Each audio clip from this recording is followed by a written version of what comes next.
Hey, welcome back. It's Jason Coleman, mortgage broker with Price Mortgage. Today we're going to go over the first 2 weeks sales in Maricopa County, Arizona of 2022, July. And we're going to compare that to last month's sales. And so this month, I only have Zillow. That's all I have. I'm not a licensed realtor with MLS access. So from what I see on Zillow, I just went back to the last 2 weeks. Today is the 18th, so I'm missing a couple days, and it might come in a little higher.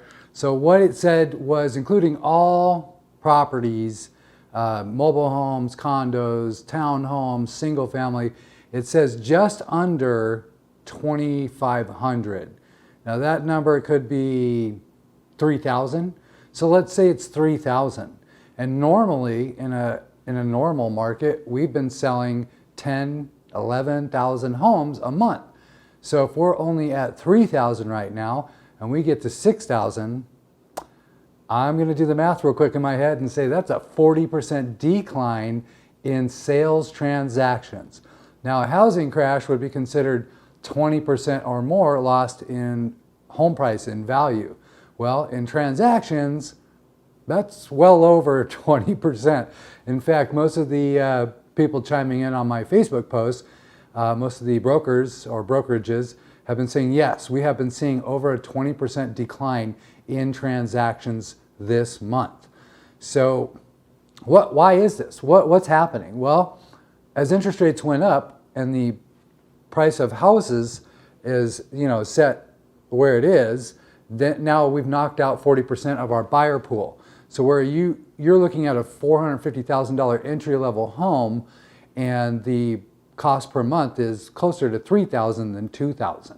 Literally, if you're a first-time home buyer and you're just putting down 3.5% or 3%, your monthly payment at 5.25% or whatnot is going to be closer to $3,000. Now, can you go rent for $2,200 a month? Absolutely. You can get a 3-bedroom for $2,200 a month, even $2,400 a month. So, a lot of agents are posting this, hey, right now, Dave says it's the best time to buy and how home prices are not going down. I think Dave hasn't been watching the home prices come down. I'm watching, a house in Surprise. It's at $530 right now. It's come down $90,000. I've put this on my previous video, and this weekend, still no action. No, it's not pending. Still not pending.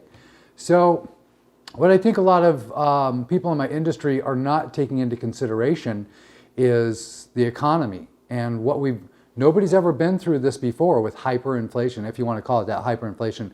They say it's 9.1 CPI, but we all really know it's closer to 20%. I mean, when we go to the gas pump, it's definitely up 20%. When we go to the food store, it's definitely up 20%. And this September is when food prices are going to shoot up another 20%, like I've already discussed in some of my earlier videos. What they're doing with the truckers in California, what they're doing with the burning food plants, what they're doing with the nitrogen that helps fertilizer, what's going on with the Dutch farmers and all these revolts around the world, I hope you're paying attention to, because it's coming to a town near you. And these food shortages, I don't think we're going to be out of food. I just think things like meat are going to be, very expensive. It's going to be a luxury item that only maybe the top 1% are eating once a month. Or maybe, maybe you're only middle class or lower class income and you're going to only be eating meat once a month. So I don't think that we're all weighing this in.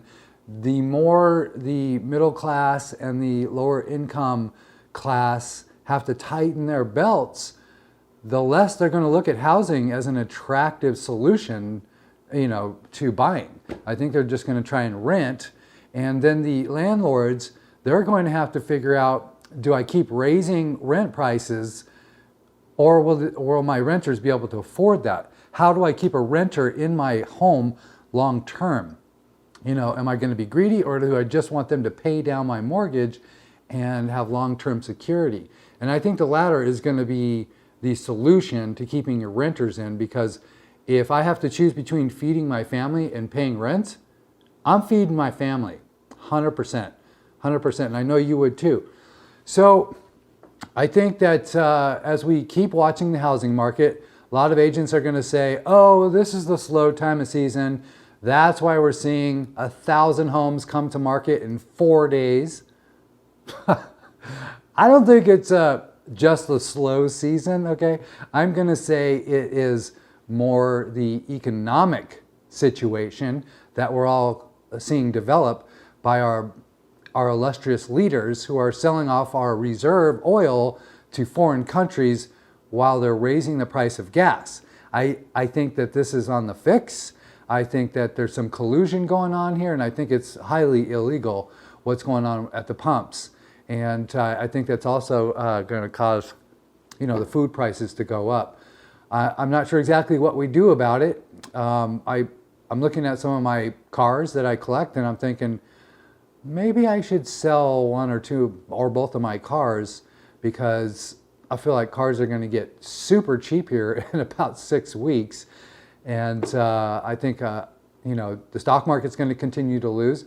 I have seen crypto bump up about 7 or 10% today, but I don't know if that's some kind of bull trap to get you to put your money back in and then dump again and rug pull.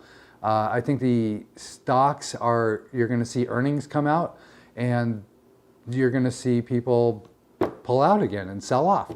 I think in a Wednesday is the 20th of July, and that's when the National Association of Realtors is going to release the June numbers. It's too bad that they're so late to the game releasing these numbers. It's such a lagging indicator of what's really going on in the market, with almost no shows at the open houses. I am seeing realtors left and right hey, my open house, my open house, my open house, my open house. Hey, I'm here at my open house. Da, da, da, da. Nobody really cares. But what it does show me is that buyer demand is done. It is done. We're still selling some houses, obviously, with 3,000 closed transactions or 2,500, whatever the real number is. But I just think that we are going to see price cuts continue. I think they're going to get deeper, and until affordability reaches that plateau with house pricing. Now, a lot of agents out there will say, oh, it's the great time to buy. Dave Ramsey said it's the best time to buy. But Dave Ramsey also runs a real estate lead generation. He has a team of people. He needs to feed these people. So, does he have skin in the game here to say it's a great time to buy? You make your decision, and you keep pushing that Dave Ramsey thing. And when people are upside down in their homes, I hope they come back to you and say, hey, you said it was a great time to buy. Well, you posted Dave Ramsey was a great time to buy. And that's going to be on you. You're going to be the trusted advisor going forward for the years to come. If you are, then I suggest that you look at the whole macro picture of what's going on. So let's say mortgage applications are down, 75% from what they were a year ago, in which they are down 75%. So mortgage guy, like myself, gets a borrower, funds a loan, makes money. The bank he funds it with makes money. He sells it to Fannie Mae. They turn it into a mortgage-backed security, and they make some money because the lender has a margin, the loan officer has a margin, Freddie Mac, Fannie Mae, Ginnie Mae, they have a margin, and they're servicing that debt. Well, if I make money off it, the bank makes money, then the bank employee is going to go out and spend money in the economy. I'm going to go out and spend money in the economy. The borrower who buys the house thinks their house price never goes down, and so they're going to go out and spend like it never goes down. They're excited. But when home prices start to go down, consumers pull back. They pull back their spending because they feel like, oh, we need to tighten up here, and that affects the entire economy, including housing. Okay, so when the stock market falls and they see their net worth go down, you know how that feels. If you have a 401k or you're invested in the stock market, you feel like your net worth is going down, and you better, buckle down on your, so you can save more. And a lot of people are in cash right now because they don't trust what's going on in the near future. So I feel like, we kind of have a running gentleman's bet that September is going to pick back up, and all of a sudden prices are going to sweep back up. And I feel like if the Feds come out and they keep raising rates, and Jerome Powell, Paul Volckers us, and he raises it, for him to Paul Volcker the economy, he'd have to raise the Fed rate to somewhere around 9%, because that's what CPI is, 9.1%. I don't see that happening, because that's going to crash, severely hurt, or disrupt so many other markets that the Fed will have no tax income, or they'll kill their own income from taxes. So I don't know. I would say that September is when food is going to really, really go up. And I think that money being sucked out of the economy, all the trillions of dollars that they rain down on the economy, I don't think they just pull that out in 6 months. I think this is a year and a half, 2 years, maybe even 3 years to suck this money back out of the economy and get inflation back down to the target of 2%. So I would buckle up and I would look at what you're doing if you're an investor, on how much you're raising rents on the people and how much they're going to afford in the future.